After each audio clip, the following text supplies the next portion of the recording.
Bueno, para no retrasar más, vamos a presentarlo ya a Monseñor.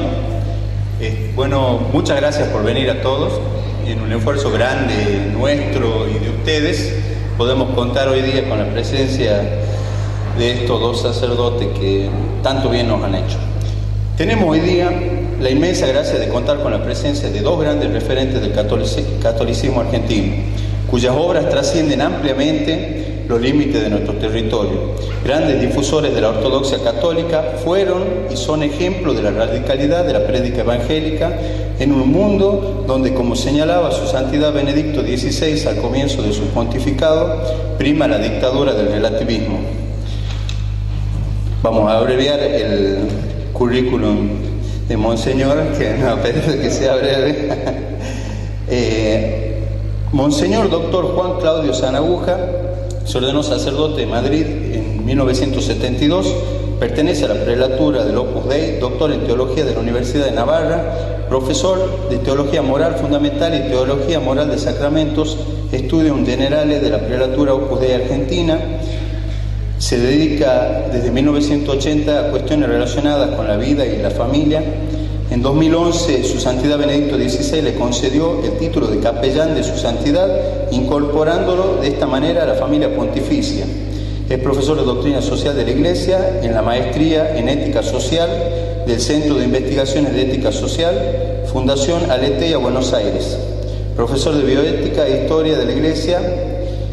Desde 1997 es viceasesor del Consorcio de Médicos Católicos en Buenos Aires, asesor eclesiástico de la Fundación Nueva Cristiandad, fue miembro de la Pontificia Academia Provida, es ponente habitual de la jornada anual de delegados regionales de la Comisión Católica Argentina de la Campaña Mundial contra el Hambre, ha colaborado con asociaciones como AFAN, Asociación Familias Numerosas, Sociedad Argentina de Ética Médica y Biológica, Mujeres Pro Vida, etc.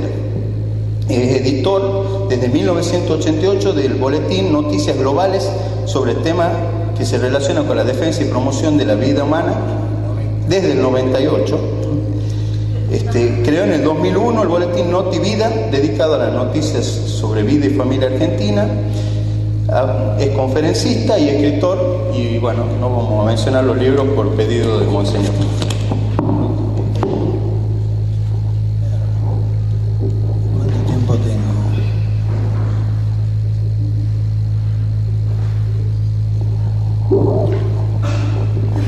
Bueno, buenas tardes a todos. Muchas gracias además por esta invitación. Y el tema que me han asignado de la reingeniería social anticristiana, yo ya desde hace un tiempo, después de dar un pantallazo sobre qué consiste esta reingeniería social, trato de descender a la realidad nuestra concreta para ver qué podemos hacer nosotros, porque de diagnósticos estamos llenos. Pero, ¿qué podemos hacer? Tengamos en cuenta, en primer lugar, desde hace tiempo yo me pongo, cuando hablo de esto, dos recordatorios. La estampa de San Miguel Arcángel, porque nuestra pelea no es contra la ONU, nuestra pelea no es contra Bill Gates, o contra Obama, o contra Soros, sino que nuestra pelea es contra los principados y las potestades. Y eso nos supera totalmente. Si lo primero nos supera, esto último está absolutamente fuera de nuestro alcance. Recordemos que en vísperas de la Conferencia del Cairo de 1994, cuando que es un paso importante en la reingeniería social anticristiana, Juan Pablo II habló 14 veces entre abril y septiembre del 94 en las audiencias de los miércoles o en los ángelus de los domingos del tema El Cairo. Y la recomendación que hizo en abril del 94, cuando estaba reunida la conferencia preparatoria en Nueva York, hizo una recomendación desde la ventana de la oficina del Santo Padre, ahí en la plaza de San Pedro, en el Ángelus, diciendo que rezáramos la oración a San Miguel Arcángel. Explicó la oración de León XIII, etcétera, etcétera, etcétera.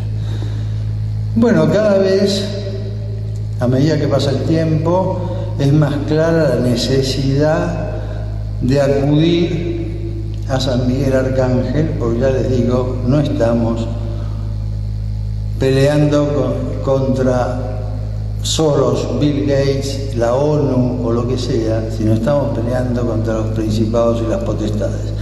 Otra cosa,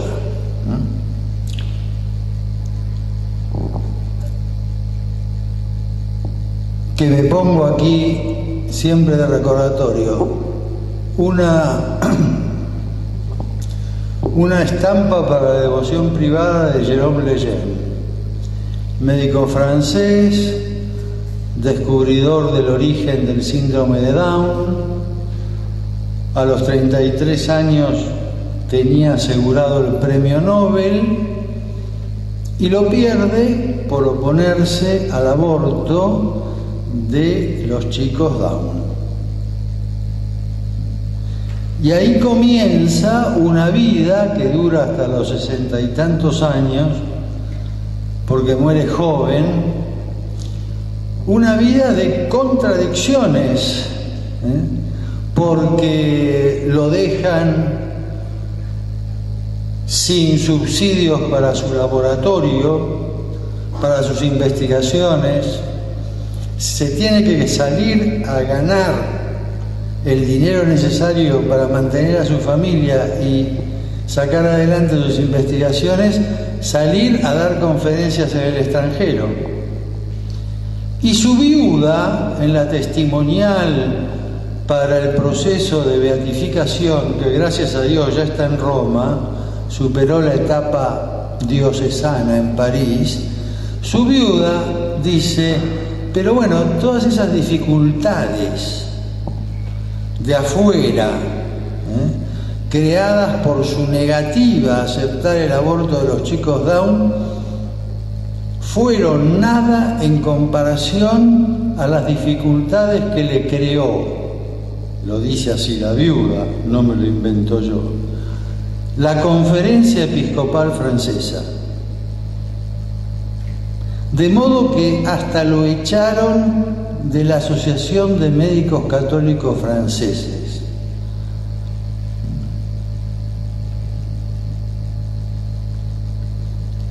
Porque con cinismo le decían que tenía un romance con el feto. Lejeune era muy amigo de Juan Pablo II. Juan Pablo II lo eligió para llevar una carta personal suya a Brezhnev, hablándole de los peligros de una guerra atómica.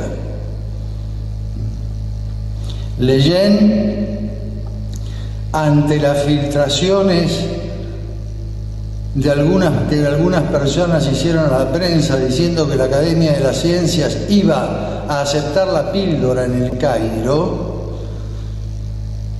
creó con Juan Pablo II la Pontificia Academia para la Vida, para justamente frenar eso que ha ocurrido varias veces en la Iglesia, lamentablemente, que se filtran a la prensa para crear opinión pública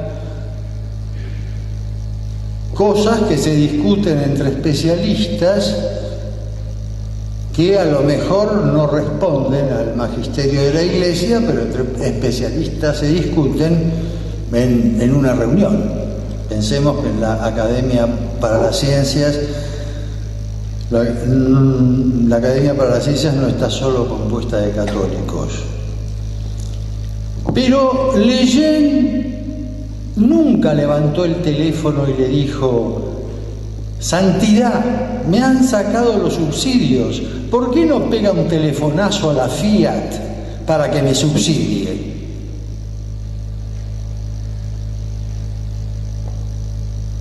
Fue heroico, absolutamente heroico. Uno de sus compañeros de laboratorio, en su testimonio también para el proceso de beatificación, dice: Lejeune llegó hasta su muerte al laboratorio en bicicleta. Yo llegaba en Ferrari. ¿Qué quiere decir esto? Está bien, existe una gran conspiración contra la vida científicamente programada, dice Juan Pablo II en la Evangelium Vitae. Y existen motores, usinas, que, como atentar directamente contra la vida humana, puede encontrar resistencias, buscan los modos, ya los veremos, de cambiar los paradigmas, es decir, cambiar la mentalidad de la sociedad, para que les sea más fácil cumplir sus preceptos o cumplir sus propósitos. Pero ojo, con la denuncia de esto, si por parte nuestra no hay heroicidad a la hora de dar la cara por la verdad, si solo hay recitación de qué malos son, qué malos son, qué malos son, no vamos a conseguir nada.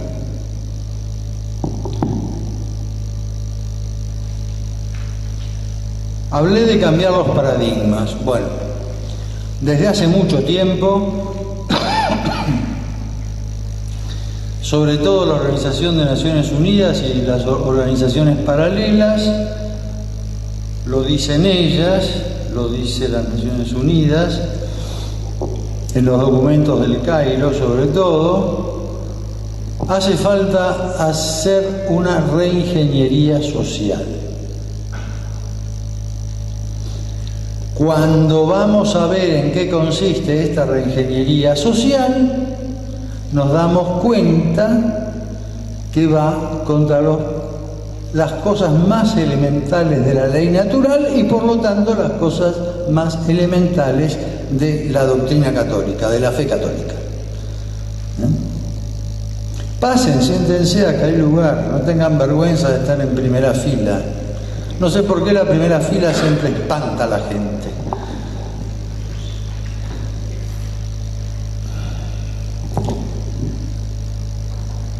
Comenzamos en el año,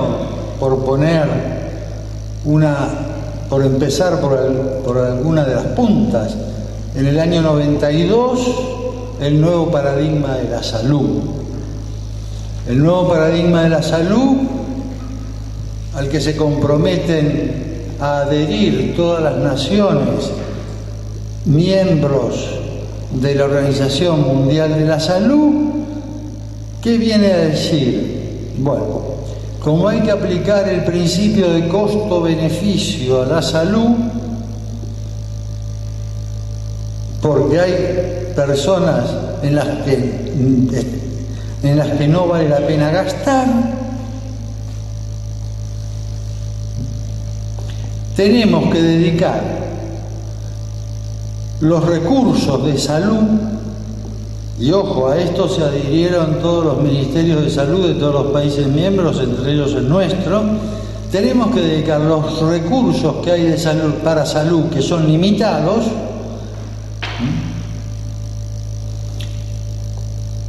¿para quiénes? Para quienes sean o puedan llegar a ser adultos sanos y productivos. Sí, el ciudadano del nuevo orden mundial tiene que ser un señor sano y productivo. Y ahí nomás, en el año ya 93 se comienza a poner en marcha el paradigma, proponiendo a los países miembros de la OMS, por ejemplo, el aborto de los fetos anencefálicos.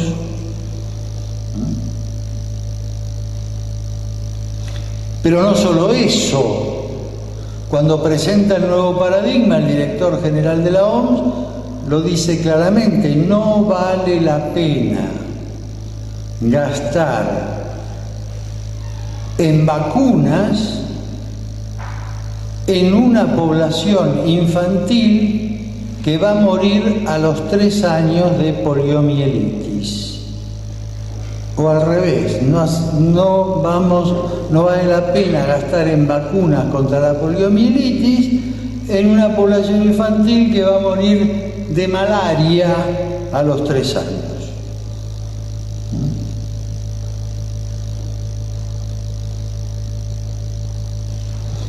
Entonces, claro,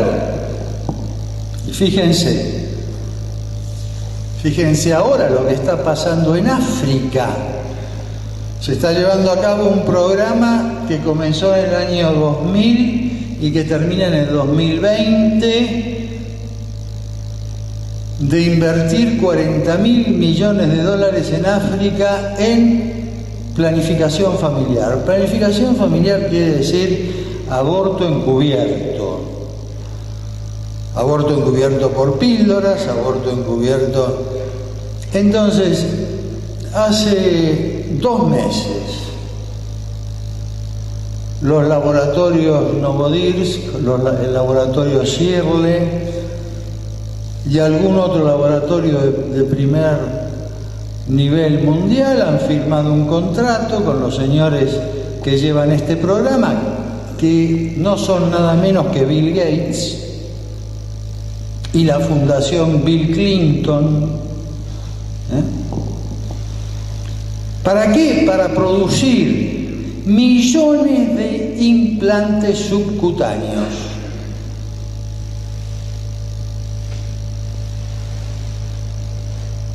Cuando se sabe que los implantes subcutáneos traen aparejados no solo microabortos, sino que además traen aparejados serios riesgos de, por ejemplo, embolias de distinto tipo en la mujer. Entonces, ¿qué están haciendo en África? Implantando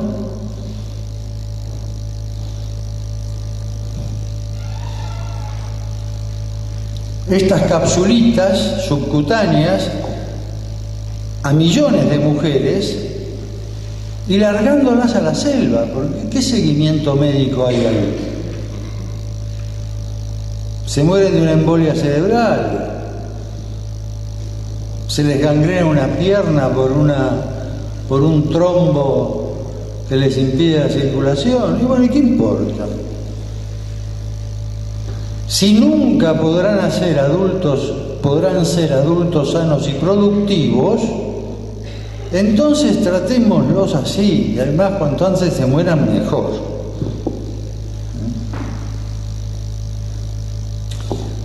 Otro de los nuevos paradigmas, quizás el más visible para todos nosotros, es el nuevo paradigma de los derechos humanos. Existe un cuerpo de tratado de derechos humanos y cada tratado internacional de derechos humanos tiene un comité de seguimiento. El comité de seguimiento no solo le pide a los países miembros, les toma examen sobre cómo van ejecutando el tratado correspondiente de derechos humanos, sino que además interpreta el tratado. El comité de seguimiento, y esto lo entenderán los abogados, da la interpretación oficial del texto del tratado X del que se trate. Por ejemplo, el tratado contra la tortura física o psicológica. Todos nosotros tenemos un concepto de tortura física o psicológica, ¿no?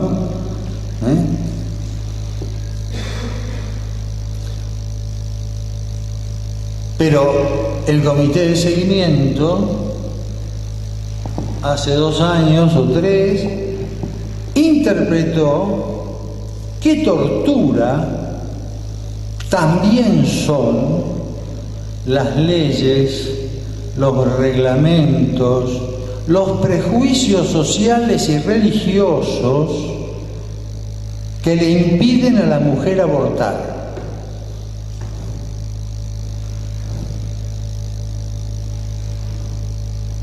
¿Y esto cómo se aplica? Porque a mí, yo en estos años que llevo en estas cosas, he escuchado 40.000 veces: ¿para qué te dedicas a esto? Si son 4 locos que hablan y que no llega a nosotros. Sí que va llegando, todo lo que he dicho va llegando. ¿Y cómo se aplica? Pues que las diputadas, no solo las del Frente para la Victoria, sino las otras de estas nuevas alianzas que han surgido, cuando hablan del aborto en página 12, el mes pasado ya salió, tengo los recortes, ya están hablando de la tortura que significa impedir un aborto. Es decir, eso baja. No es dedicarnos a los marcianos, ni tener tampoco mentalidad conspirativa. Eso está escrito y cómo se da en nuestra realidad.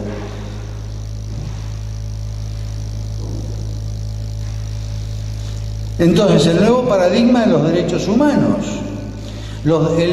Ahora los tratados claves son los pactos de derechos sociales y culturales y el de derechos económicos sociales. En los dos,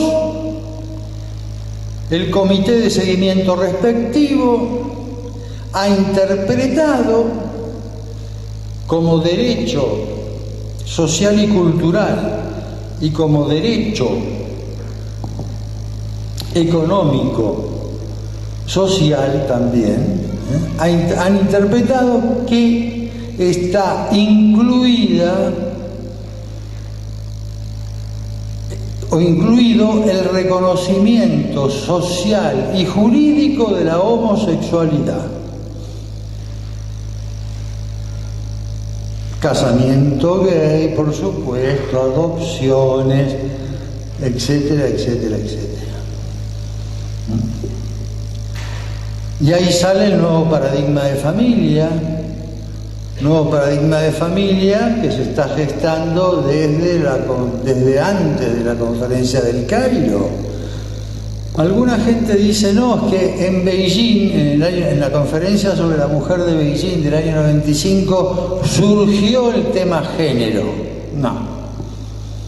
El tema género lo empiezan a trabajar a finales de los años 70.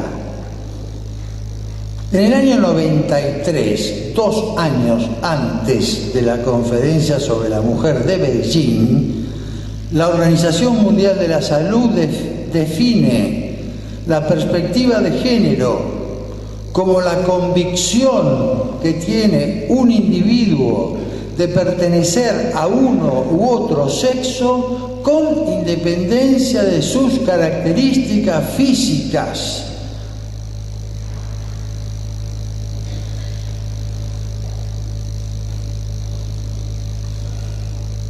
Lleva tiempo. Yo encontré en el archivo de mi padre, que siempre lo tuve abierto, lo que pasa es que cuando murió hace 2 años, no sé, me lo tomé con más interés escarbar, pero el viejo nunca me prohibió escarbar en su archivo. Yo encontré cosas de género publicadas por el Fondo para la Población de Naciones Unidas en castellano, en Caracas, en el año 87. Estudios sobre género.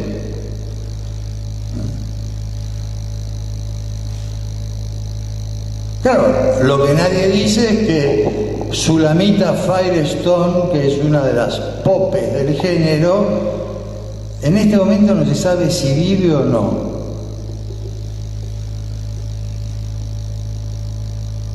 Porque la tuvieron que internar loca de remate en un loquero y se le perdió la pista.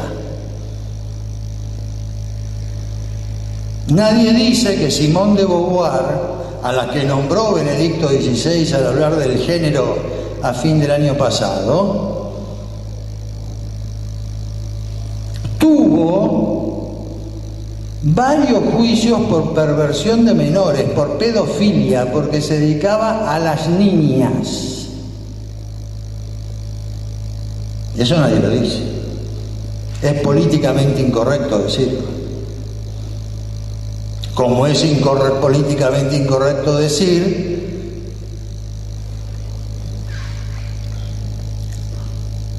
me están haciendo decir más de lo que yo quería decir. Como es políticamente correcto decir, bueno, ustedes después cortan.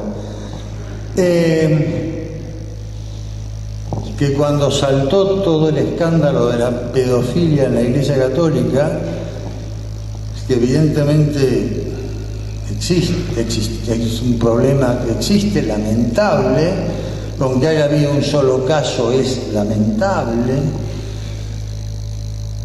pero fue aprovechado por la prensa, fue aprovechado por los mismos eclesiásticos réprobos para... Pero a la vez que salta eso, el New York Times sacó una noticia de 10 líneas.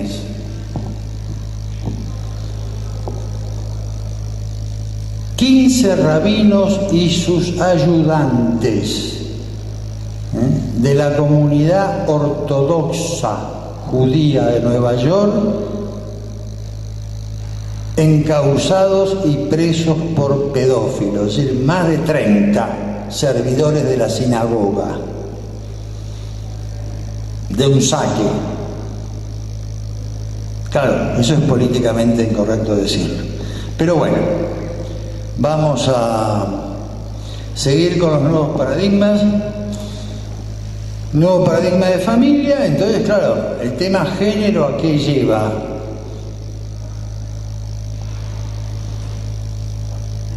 Y el tema género lleva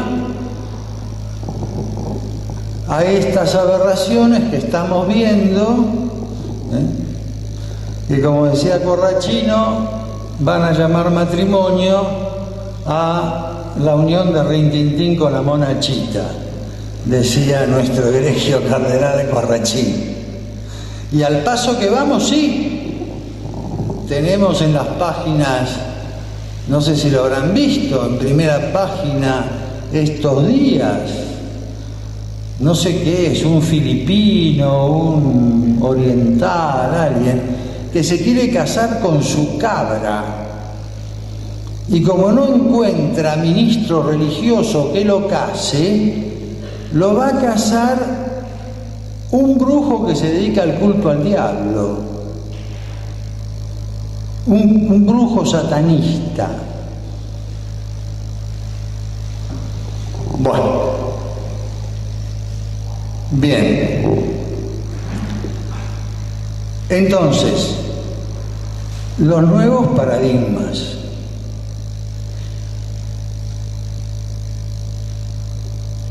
Y el último que se gesta, bueno, el anteúltimo que se gesta, es el nuevo paradigma religioso.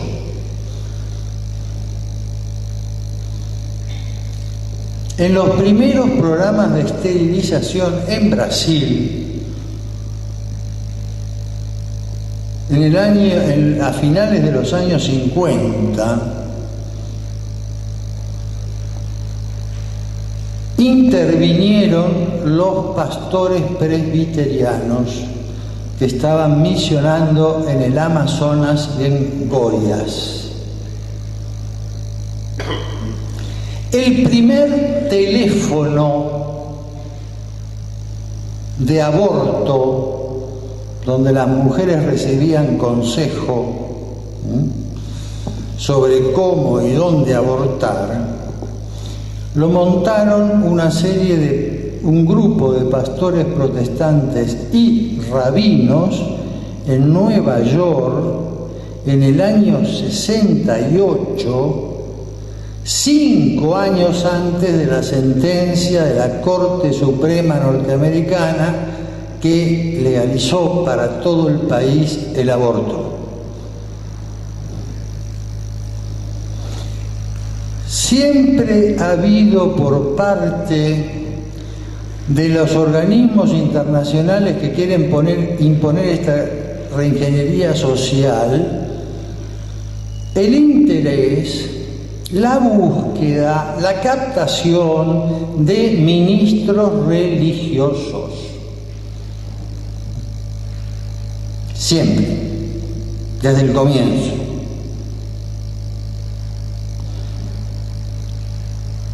Todos saben, yo lo recojo por ahí, bueno, en la página web noticiasglobales.org y en uno de los libros que escribí, a finales en una preparatoria para el Cairo, para la revisión número 10 de los objetivos del Cairo, año 2004.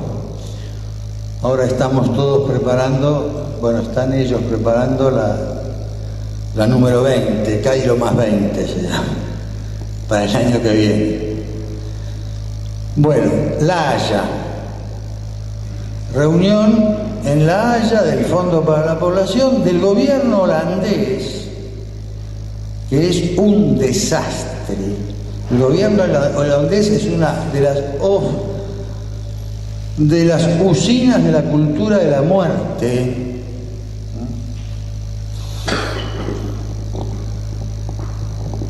La UNESCO, la Organización Cultural de Naciones Unidas, llegan a la conclusión de que tienen que invertir más recursos humanos y más recursos monetarios y más recursos económicos para que los ministros de las religiones democraticen su mensaje para dar cabida a los derechos sexuales y reproductivos. Entonces, ¿hay plata? Sí. ¿Hay ministros religiosos comprados? Sí. ¿Hay curas comprados? Sí. ¿Hay obispos comprados? También. No seamos ingenuos, no chupemos el dedo. Yo les puedo contar de uno, pero no les voy a contar.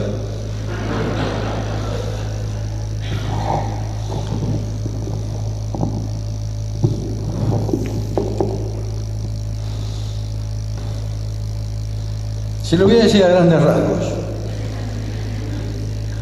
Un hombre que empezó a investigar el tema de la esterilización de las africanas con muchísimo interés, movilizando a gente, a médicos, a periodistas que se dedican al periodismo de investigación.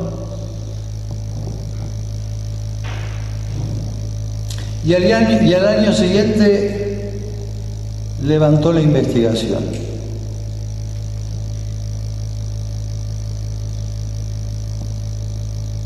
De un departamento de 2 ambientes pasó a tener una palazzina.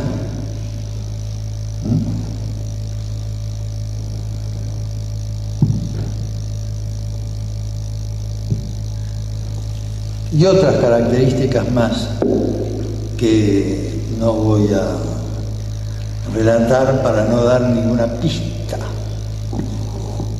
Bien, entonces, vamos a ver. ¿En qué estamos viviendo? Estamos viviendo en una época de un cristianismo chirle. Yo no digo que todos los cristianos chirles y todos los curas que fomentan el cristianismo chirle estén comprados, no. Pero hay una especie de contagio. No podemos ver como signo de los tiempos positivos toda esta porquería que nos rodea, toda esta violación de derechos humanos, toda esta hipocresía, lo que les decía de los rabinos pedófilos.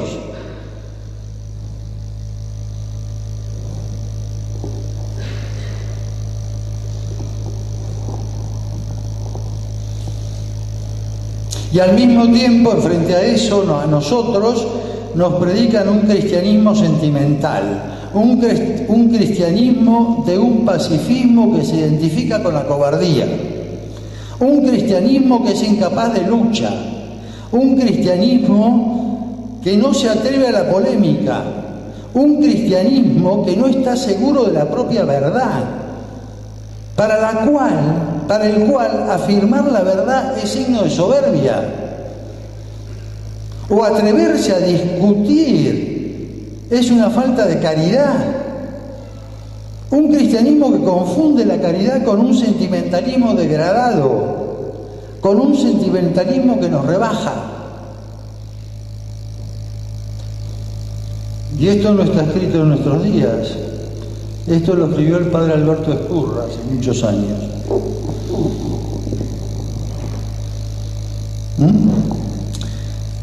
Entonces, no busquemos el enemigo afuera. El enemigo afuera está. Pero la dictadura del relativismo la tenemos adentro. Y por supuesto también está afuera. También está afuera. Nos tenemos que decidir a esto, bueno, a discutir, aunque nos llamen soberbios, a afirmar la verdad, aunque nos llamen también soberbios, faltos de caridad. ¿Cuántas veces me han dicho a mí, no nombres gente en tu crónica porque eso es falta de caridad? Pero vamos a ver, si yo no digo que Bill Gates, o que Gloria Bonder, o que la Morgade, que son feministas argentinas, están detrás de estos programas. ¿Quién puso en marcha el programa de género en pleno gobierno de Menem? En una de esas etapas esquizofrénicas, ojo, que no solo pasan, que no solo se dan en gobiernos de este país, también se dan en gobiernos de otros lados. Yo hace años tuve oportunidad de hablar con un embajador de Estados Unidos que venía a contarnos las maravillas en contra del aborto que había hecho Bush. Y le dije, sí, tiene razón, y eso lo que ha hecho Bush está muy bien. Pero ojo, la AID la Agencia para el Desarrollo Internacional del Gobierno de Estados Unidos todavía sigue financiando esto y esto. Un monseñor que estaba al lado mío casi se me tiró al cogote para callarme la boca.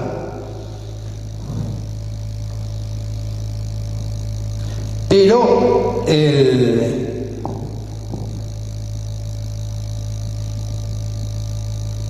representante del gobierno de Estados Unidos tomó el guante y me dijo, sí, es verdad. Pero no podemos llegar a poner orden en todas las esferas del gobierno. Bueno, fue sincero. ¿Qué pasó aquí en la época de Menem? En el mismo, cuando se preparaba la delegación para el Cairo, donde Argentina hizo unas buenas reservas, que ahora este gobierno quiere levantar, a la vez en el Ministerio de Educación, en el programa Prión para la mujer, Gloria Bonder y Cecilia Morgade largaban el tema de la perspectiva de género. Y está clarísimo en los apuntes y en los anexos. Anexan un artículo de la mexicana argentina o argentina mexicana Marta Lamas, donde directamente se habla de los 5 sexos, año 93, preparatoria del Cairo, fue en el 94. Se iban dando las dos cosas a la vez. Bueno, en todo ámbito hay sus esquizofrenias.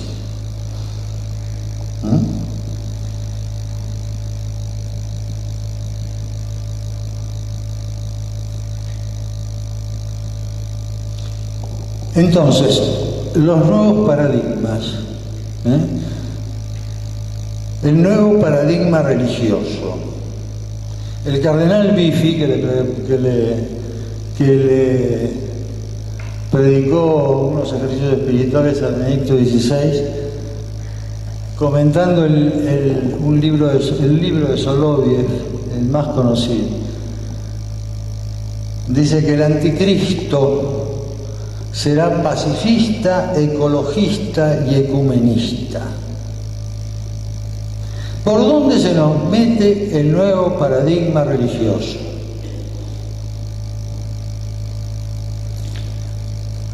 Aún en los ámbitos más ortodoxos. Primero, encíclica Humane Vitae. Hemos banalizado el recurso a los períodos agenésicos. Los católicos somos los principales portadores de mentalidad anticonceptiva en este mundo. No solo porque usen métodos antinaturales, sino porque se banalizó. A mí algún obispo en los años 90 me dijo, bueno, salud reproductiva la podemos combatir con los métodos naturales. Señores,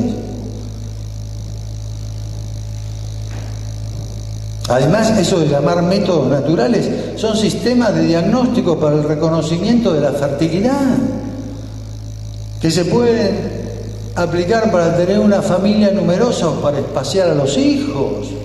Pero para eso hay que tener graves motivos. Lo de los graves motivos no. Entonces la mentalidad anticonceptiva está dentro, no hace falta que Mansur reparta pastillas.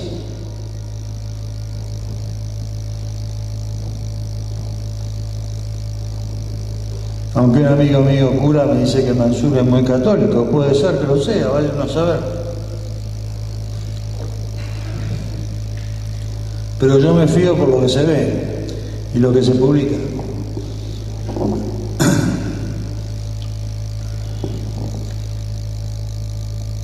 Perdón, no quería hacer esta referencia tan local, se me ha escapado.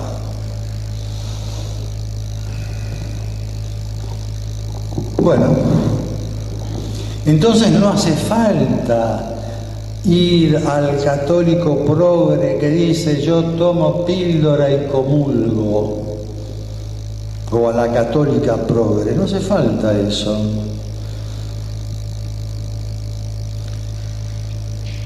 En los ambientes quizás que se creen como más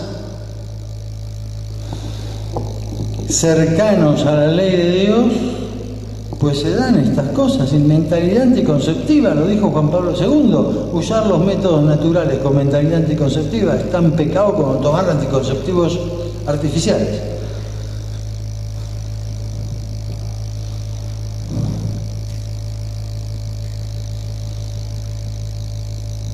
Se nos mete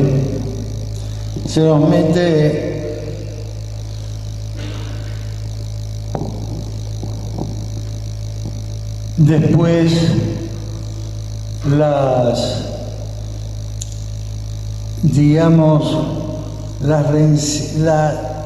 el fijarnos en los objetivos personales y poniendo lo universal como secundario.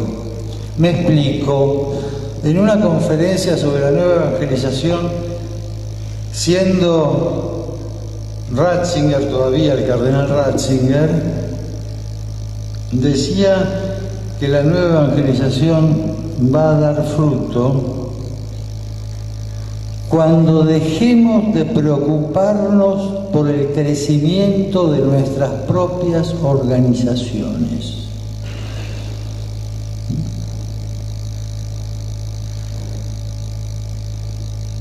Pues el enemigo está dentro, la división. Yo hoy les contaba, porque traje unos libros que se imprimieron para una confederación o red nacional de grupos pro vida que se disolvió, como todas las que se han disuelto, como todas las que ha habido. Acá traigo un cartel que lo hicimos en el 99, firmado por un montón de instituciones que formaban una red, que por supuesto esto no existe.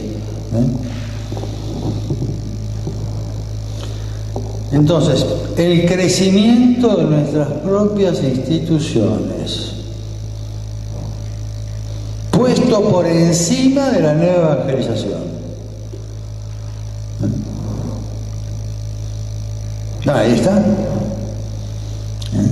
Entonces, ¿qué se nos pide aparte de estar alerta y aparte de catequizar y aparte de... Se nos pide una conversión personal? Perdónenme, ya sé que esto no es un retiro espiritual, pero ¿qué le vamos a hacer?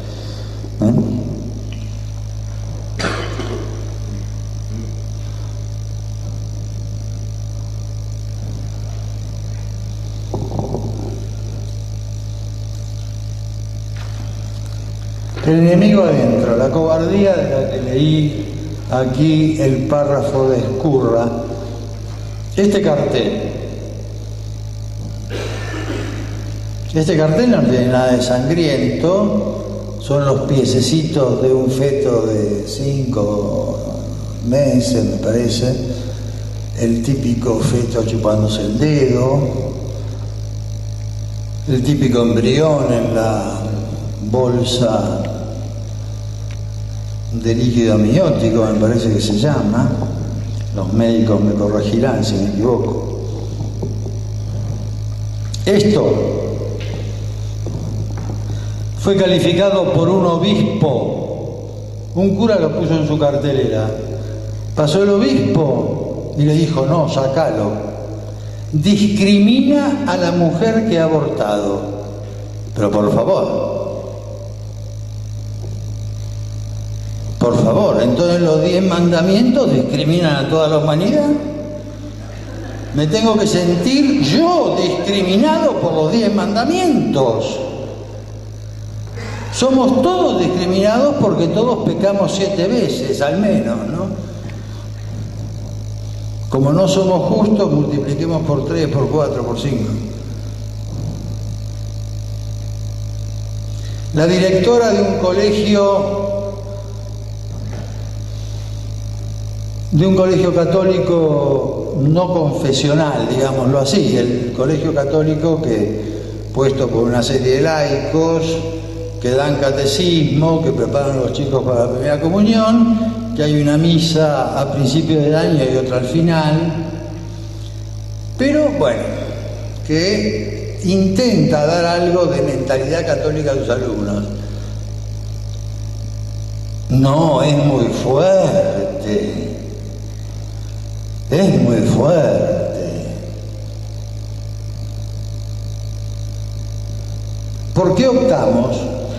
Miren, los pusimos en librerías, en locales de fotocopiadoras, en kioscos, con dueños pertenecientes a personas que realmente quieren dar la cara y que no lo van a sacar aunque venga el obispo o el párroco a decirle sacalo.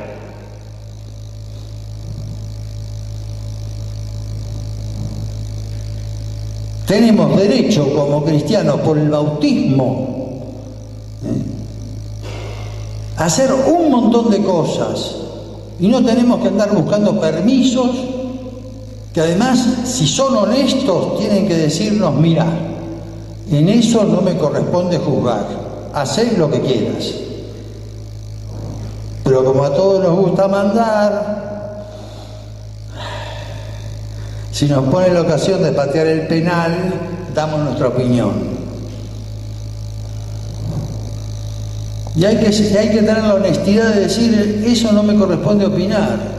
Los curas también, la dirección espiritual: mira, en eso no me corresponde opinar.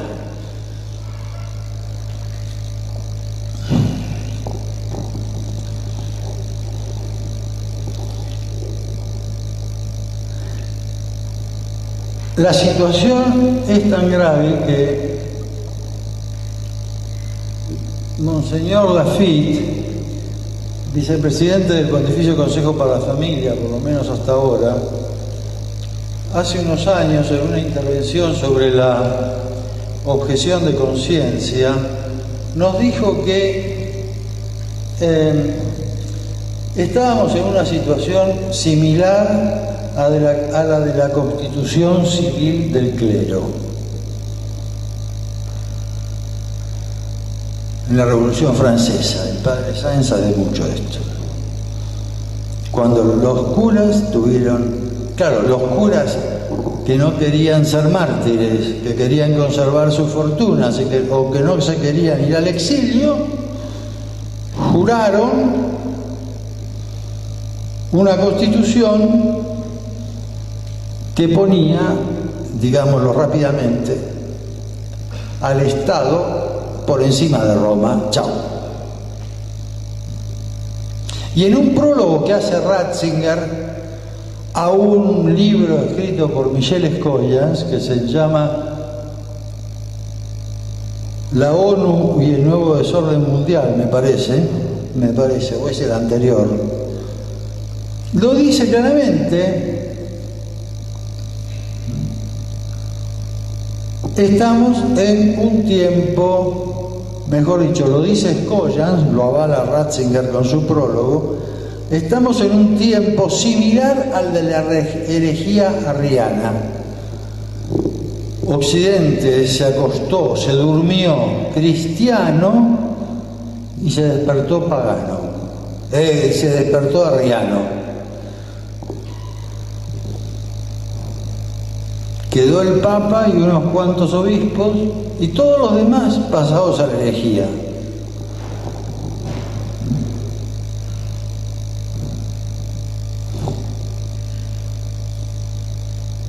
Entonces, bueno, la exhortación posinodal, la Iglesia en Europa, habla de esa apostasía silenciosa. Y es que ante la presión de los nuevos paradigmas se impone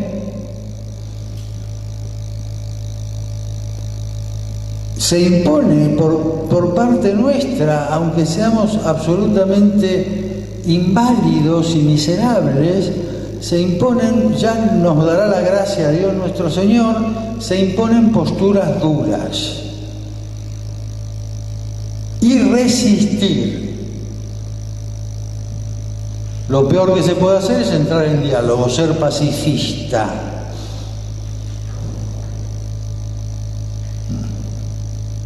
Y decía el cardenal Biffi, el anticristo será pacifista, ecologista. Claro, ¿qué mejor para sustituir los mandamientos de la ley de Dios, los mandamientos de la Iglesia, los sacramentos y las condiciones para recibir los sacramentos, que el cuidar las mariposas, los árboles, las selvas? Pero cuando Benedicto XVI dijo que si bien había que cuidar a los bosques, lo primero que había que cuidar era la ecología humana, que empezaba con el matrimonio compuesto por un hombre y una mujer, el gobierno de Holanda llamó al nuncio. Llamar al embajador en relaciones internacionales es una cosa muy grave. Llamó al nuncio a pedir explicaciones porque el Papa había ofendido a los señores homosexuales.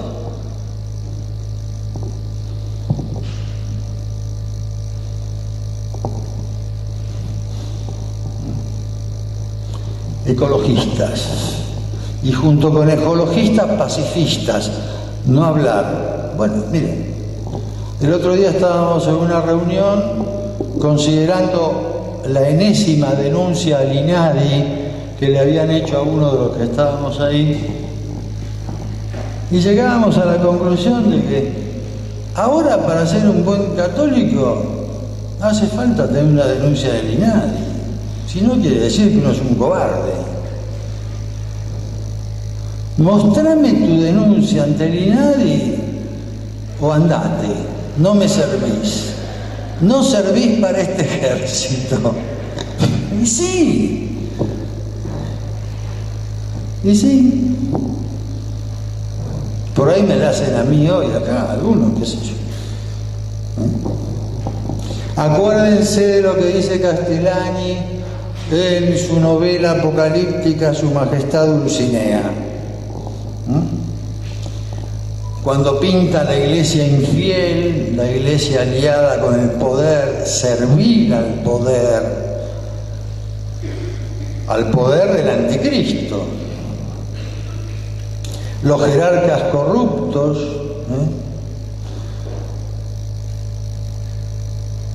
y dice que esa iglesia había cambiado las tres virtudes teologales, que ya no eran fe, esperanza y caridad, sino prosperidad, democracia y dulzura.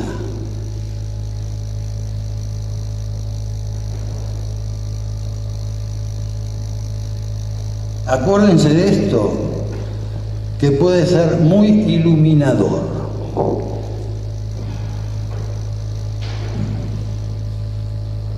Para manejarnos. Me decía alguien hace un tiempo, bueno, tenemos que educar a la gente para el martirio. No, pará. No seamos pelagianos. El martirio es una gracia de Dios. Lo que hay que formar es a la gente, a las personas,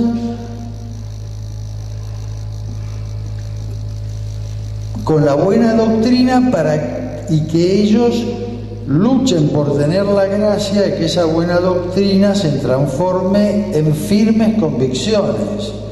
El martirio se lo dará Dios a quien quiera.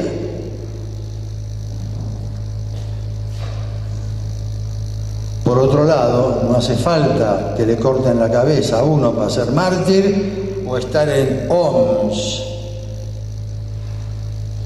Pobre curita oriental de Córdoba, que lo hicieron hace un mes obispo de Homs y se tuvo que ir a Homs, una ciudad en la que no queda piedra sobre piedra.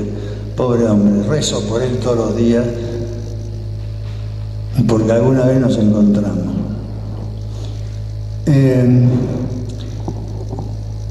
No hace falta que nos corten la cabeza. Yo ayer mandé un boletín de lo que están pasando las familias que no quieren que perviertan a sus hijos con el tema de educación sexual en Alemania, en Suecia y en Estados Unidos. Los que quieren que sus hijos se eduquen con el sistema homeschooling. Por primera vez el año pasado, en la Comisión de Derechos Humanos, la Santa Sede habló positivamente, es el que habló del homeschooling.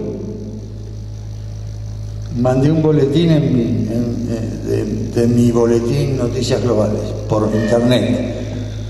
¿Qué está pasando con una familia en Alemania? ¿Qué está pasando con una familia en Estados Unidos? ¿Qué está pasando con dos familias en Suecia? Y no son católicos ninguno. En algunos no figura la religión, otros son todos evangélicos. Hoy hablábamos en el almuerzo en temas de oposición a la homosexualidad y al aborto quirúrgico. Los evangélicos nos llevan la delantera en oposición, ¿no? Pero en oposición de cárcel, de multas. Díganme, ¿quién de ustedes está dispuesto a pagar $1,5 millones por día, si lo tuviera, para no transar con Obama, con el plan de Obama, presidente de Estados Unidos, que todas las empresas tienen que asegurar a sus empleados, pero que la póliza de seguro tiene que abarcar la anticoncepción y la anticoncepción abortiva, por supuesto? ¿Quién de ustedes está dispuesto a pagar de multa $1,5 por día?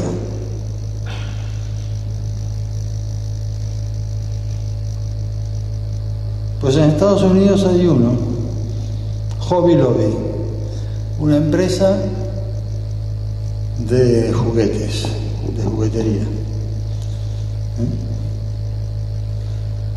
Lo mismo ha pasado con la gran cadena de sándwiches de pollo. A esos porque se le ocurrió afirmar a uno de los dueños que ellos eran cristianos y que creían que el matrimonio era entre un hombre y una mujer. Gran boicot de los homosexuales y por supuesto los alcaldes de las grandes ciudades, Nueva York, Chicago, que les hicieron la vida imposible para cerrarle las sucursales. No consiguieron cerrar ninguna, porque ahí con civismo, aunque más no sea por civismo, el americano sale a la calle a defender lo que quiere, en lo que cree. Cuando los gays decretaron el boicot, se llenaron los locales de esta chica no sé cuánto. Es una cadena de sándwiches de pollo, son las cosas que se dan en Estados Unidos. Vamos a ver, ese es el martirio que ahora se nos pide. Leyen llegando en bicicleta al laboratorio toda su vida. Su compañero de laboratorio, su colega de investigación, bueno, lamentablemente en Ferrari. ¿Y por qué la bicicleta? Porque se opuso al aborto de los fetos anencefálicos. De los fetos Down. Entonces, si bien la presión de afuera es mucha, acá la tenemos, esta aberración de la ley de género, que cualquiera puede rectificar el sexo asignado al nacer. Sí, a nosotros, según alguna diputada argentina, nos han asignado un sexo que podemos cambiar en cualquier momento de nuestra vida. Y esto se está haciendo, es una realidad diaria. Ayer salió que a una chica de secundaria, porque además nos estamos convirtiendo en una selva, este país es una selva. Una chica de secundaria, sus compañeras, porque la chica era más linda que las demás, la atacaron, la tajearon, le tajearon la cara.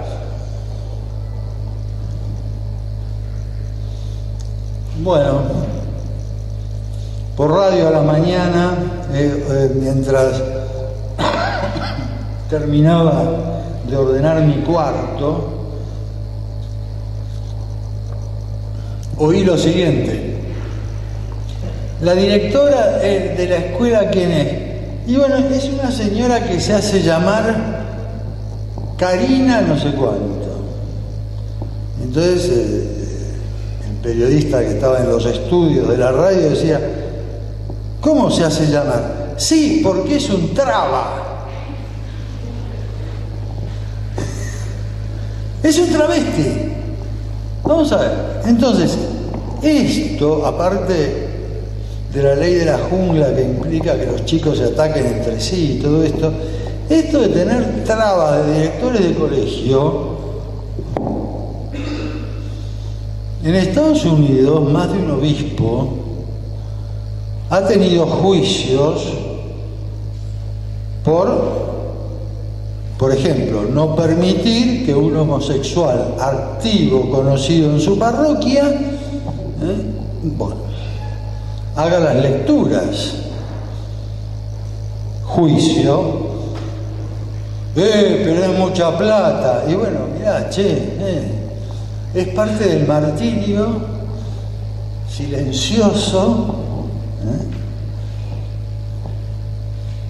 Juicio del director de colegio católico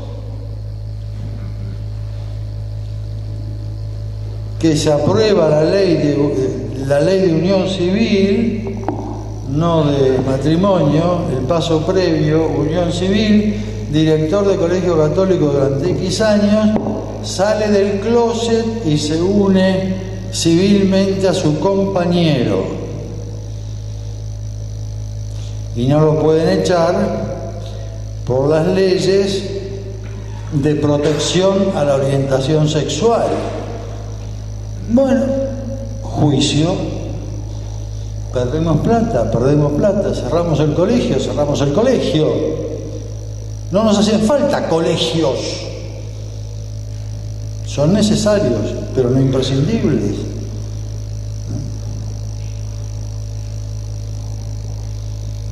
¿Qué es más importante, la identidad católica que hace directamente a la salvación de las almas?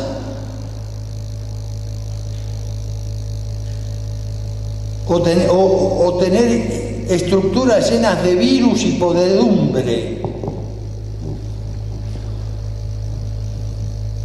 Porque un homosexual hace prosélitos, que me perdonen.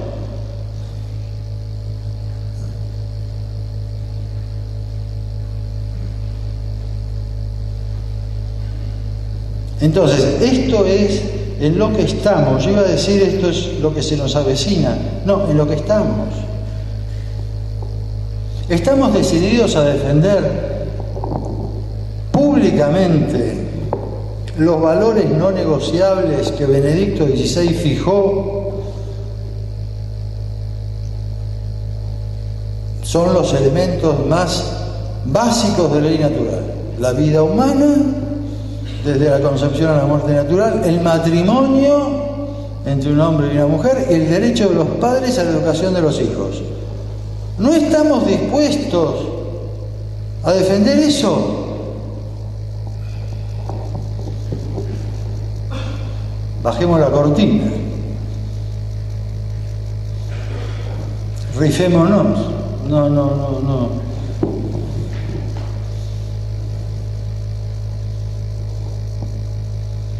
Por supuesto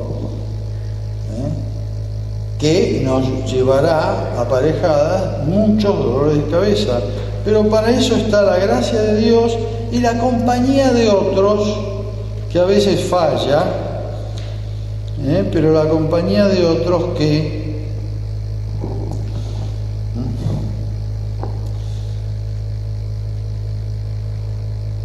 nos ayudan. Como decía Santo Tomás, cuando en un momento de depresión hay que darse un buen baño, jugar a las cartas y hablar con los amigos. Amigos siempre vamos a tener. Buenos amigos hay que buscarlos.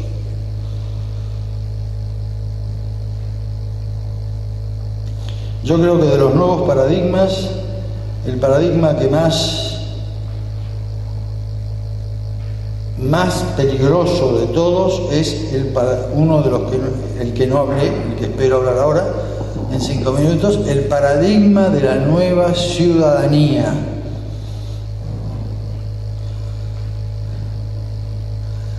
Que se ha infiltrado también a raíz de esta presión de los organismos internacionales sobre los credos religiosos. El paradigma de la nueva ciudadanía se ha infiltrado dentro de los ámbitos religiosos. El paradigma de la nueva ciudadanía es que para llamarse ciudadano de la nueva sociedad, uno tiene que aceptar todo lo que manda la ley positiva.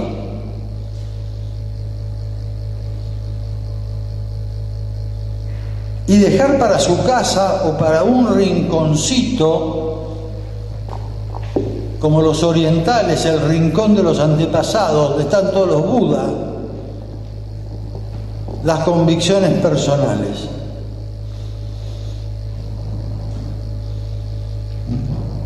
El paradigma de la nueva ciudadanía es el respeto idolátrico a la ley civil.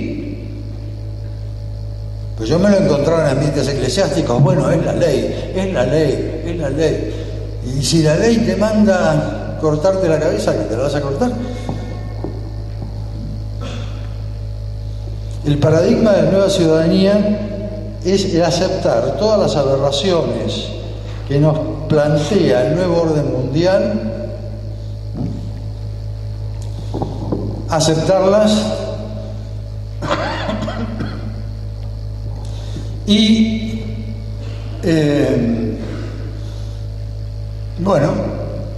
no hacer ninguna manifestación contraria. Dejar las convicciones en el ropero.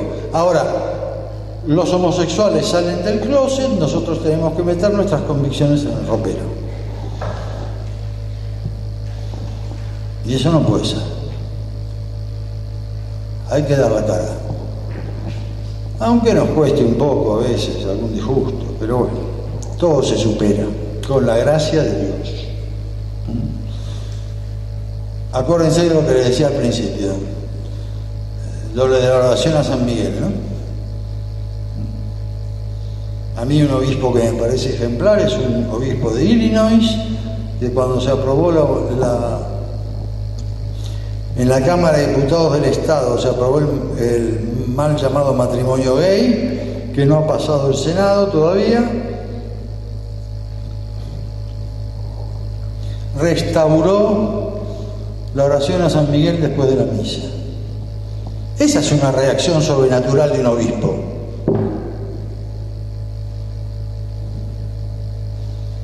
Y no lamentamos, lamentamos que se haya preparado esta ley. Pero bueno, no nos toca a nosotros juzgar. No nos toca a nosotros juzgar eso. Que nuestra reacción sobrenatural sea rezar, primero rezar. Y después exigirnos en nuestra vida. No podemos declamar la defensa de la sociedad occidental y cristiana y después, qué sé yo, salimos con unos amigos y nos chupamos hasta el agua de los floreros porque nos gusta el vino. No. Entonces tiene que haber coherencia de vida también entre los que intentamos, porque esta vida es un intento continuo, intentamos ser buenos siervos de Jesucristo. Bueno, yo les traje acá, para terminar, estos impresos de Nueva Cristiandad. Nueva Cristiandad los manda gratis a quien se los pida.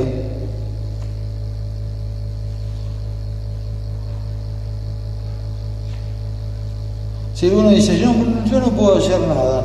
Mira, yo conozco dos personas que por su estado físico usan mucho taxi en Buenos Aires. Mucho taxi, de 4 o 5 taxis por día, que en todos los que toman dejan uno del aborto es un beso.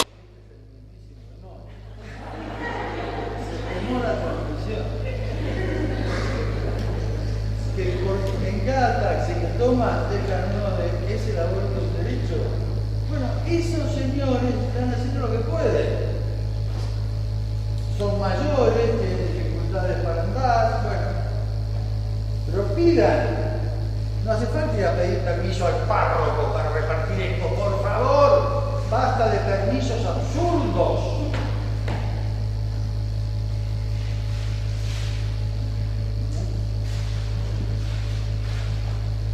Ojo, al director de no sé qué, yo soy de lo que sé, yo no pido permiso al director de mi casa para repartir un peso de Nueva Cristiandad, por el amor de Dios.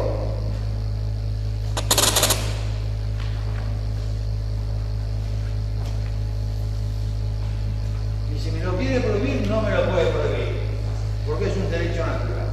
Chao.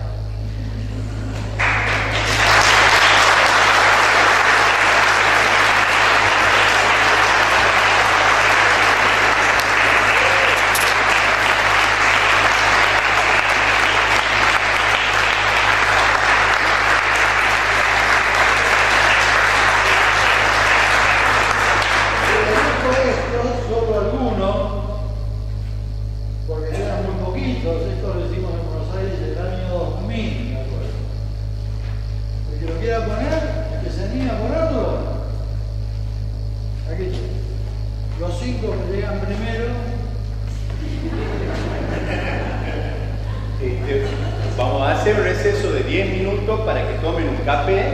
Mientras tanto vamos a ver el tema del audio y seguimos inmediatamente con el Padre Sáenz.